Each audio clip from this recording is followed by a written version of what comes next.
Civic FD par. May ra gyud ining magposta. Kay gikan ni siya nagpa-check up sa dagkong kumpanya diri sa Davao. Piti untang iyang 70 mil ang iyang reklamo ani kay up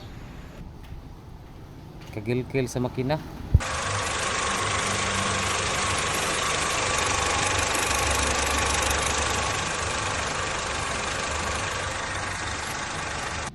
Grabing sabaa. Murag na nag-abre og alkansya. O kaning iyang leaking pa dayo bagaag mga silang pamutang ani. Koridason tanig ilis ning iyang gasket ug kaning iyang cover sa kilid sa makina be. Kay anad man ta mamaki sa una. Hala silipan ang timing marks diha choy kay aron mag-adjust tag barbula.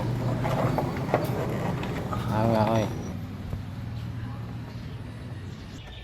So ito par ang napakalaki na ng clearance nito.